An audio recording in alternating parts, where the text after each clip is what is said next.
Boleh nggak sih kalau suami atau pihak lelaki tuh nggak bekerja? Oke, aku jawabnya pakai undang-undang aja ya. Jadi Yes. mau suami tidak bekerja selamanya atau tidak sebenarnya keputusan setiap keluarga. Tapi yang penting baik suami dan istri harus tahu mana hak dan kewajibannya karena ini diatur loh sama undang-undang negara gitu, undang-undang perkawinan negara. Apa saja sih aturannya? Yang pertama, pasal 31 ayat 3 Undang-Undang Republik Indonesia. Nomor 1 tahun 1974, di mana suami adalah kepala keluarga dan istri adalah ibu rumah tangga, menjelaskan kedudukan dan posisi seorang suami. Lalu ada pasal 34 ayat 3 UU Perkawinan, istri berhak untuk mengajukan gugatan nafkah ke pengadilan jika seorang suami tidak menafkahi keluarganya, termasuk anak dan istri sebagaimana kewajibannya. Yang terakhir, pasal 80 ayat 4 kompilasi hukum Islam mengatur ketentuan nafkah dari suami secara spesifik, di mana suami diharuskan menanggung, pertama, nafkah, kiswah, dan tempat kediaman bagi istri. Yang kedua, biaya rumah tangga, biaya perawatan, biaya pengobatan istri dan anak. Dan yang ketiga adalah biaya pendidikan bagi anak.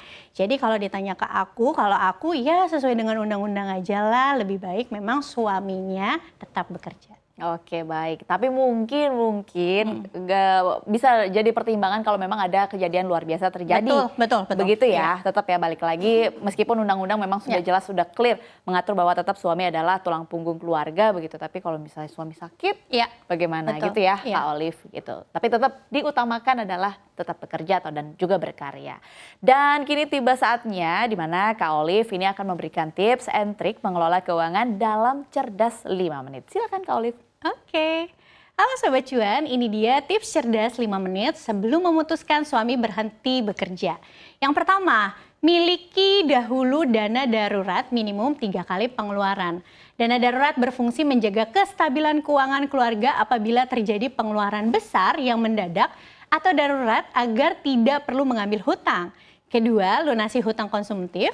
Memasuki kondisi keuangan baru tentu saja akan ada tantangan tersendiri. Agar kondisi keuangan tidak tertekan menghadapi kondisi baru, sebaiknya lunasi hutang-hutang konsumtif agar cash flow keuangan sehat dan hindari mengambil hutang baru. Untuk hutang dalam jumlah besar nih seperti KPR, apabila dirasa penghasilan istri nantinya tidak cukup, maka lakukanlah restrukturisasi hutang dengan cara mengurangi beban cicilan setiap bulan dengan membuat tenor hutang menjadi lebih panjang. Atau Sobat Cuan juga bisa mempertimbangkan membayar pokok hutang KPR dari pesangon yang diberikan perusahaan apabila suami berhenti kerjanya karena PHK. Atau membayar dari bonus, tabungan, atau menjual barang lainnya seperti mobil. Step yang ketiga, buat anggaran keuangan. Tentukan skala prioritas ya, mana pengeluaran yang penting dan mana yang bisa dikurangi atau dihilangkan.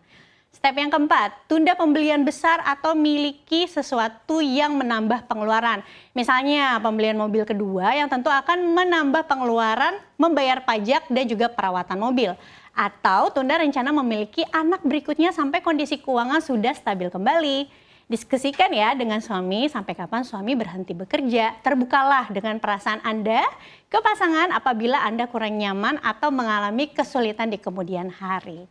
Yang terakhir, meski suami berhenti bekerja bukan berarti tidak bisa berkarya. Zaman sekarang banyak loh pekerjaan yang bisa dilakukan di rumah. Misalnya menjadi content creator, freelancer yang bekerja secara online, atau membuka usaha kecil-kecilan.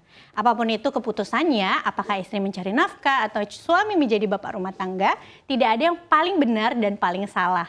Yang penting semua atas kesepakatan berdua agar salah satu pihak tidak merasa terbebani dengan kondisi yang dijalani.